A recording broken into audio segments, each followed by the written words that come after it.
Hi again. Well, today I'm going to make a cake platter using a piece of oak from the National Trust estate at Hughenden, which is going to be used as a prize in the NT National Cake Making Competition. Thanks to the National Trust Rangers for drying the wood so ably. So obviously the blank had been cut on the bandsaw into an approximate round before putting it between centres and trimming up the face and the edge, ready to put a large mortise on the one side for some very big chuck jaws.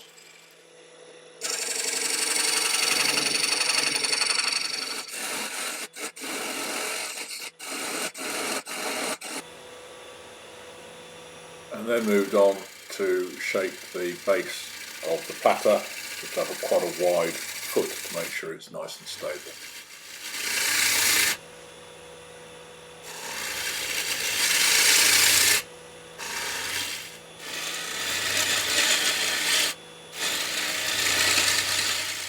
And then tidy up the foot as much as possible before it gets eventually turned round.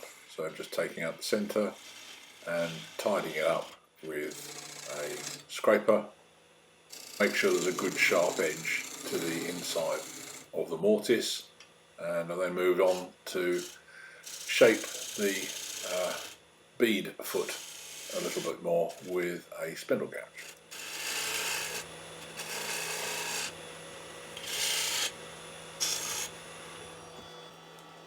And then before it comes out from between centres, just to do a bit more shaping on the other side, because as you can see that's not very flat, so just getting that nice and flat.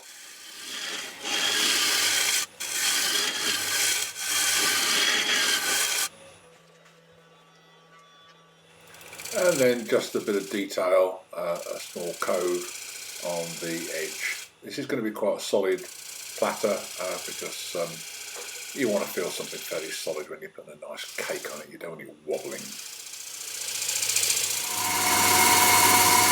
So a good sand up through all the grits, and then in this case cellular sanding sealer over all of it, ready for the final finish in due course. I was doing a couple of these platters at the same time, so the video recording has got a bit muddled, but never mind, the principle's the same. I noticed on this one that there were some fairly significant cracks which I'd stabilised with super glue, but I decided I wasn't going to risk doing the chuck-in expansion mode. Right, I've decided that the risk of the crack coming apart is a bit too much, so I'm now going to recut a large tenon. It will be a bit small, but I'm going to sort that out. A large tenon as opposed to a mortise, and redo the design. Safety first.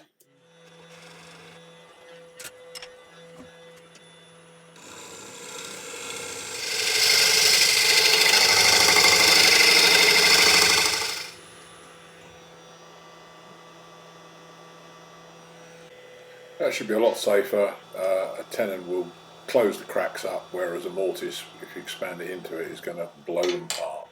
So these are the Mega Axminster jaws, and now remount the blank on the headstock and profile the inside.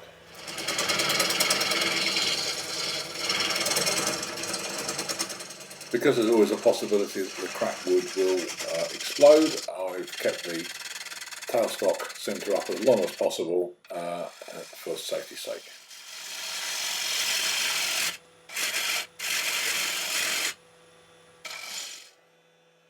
Got it pretty much down to depth, so time now to take away the tailstock support, remove the nub and finish the profiling.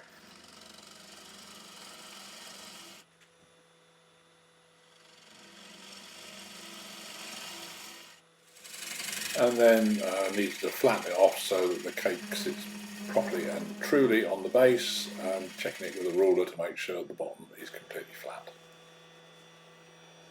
And then sand up through all the grits once you're sure that it is completely flat. A couple of inclusions in the oak which I filled with super glue and coffee grounds, followed of course by lots more sanding. On the day I decided to change my mind on the final finish and go with hard wax oil on the top, because I thought that would be more easily replenished by the user in due course.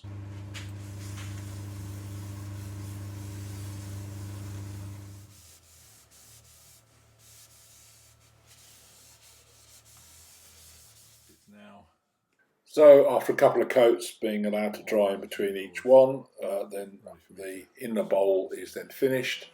So I've now reversed it onto the jumbo large coal jaws with the centre steady kept up as long as possible for stability, because it is prone to coming off if you're not careful. So I'm just going to dress the inside now to create a nice detail.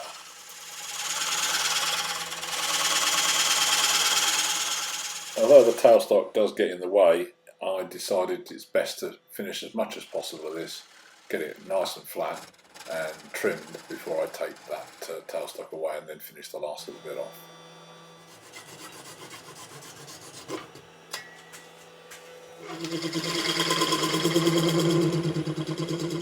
So with that all sanded and then finished off finally, it's time to burn on the trophy details for the trust.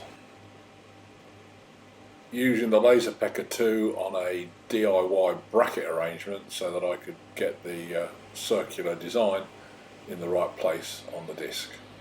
A bit Heath Robinson, but it kind of worked. We have the finished article with the logo, etc. burnt in. As I say, I did a couple of platters, one with the logo and one without. So you may have got a bit confused as to which was which. Well, so did I when I was putting the videos together. Hey ho.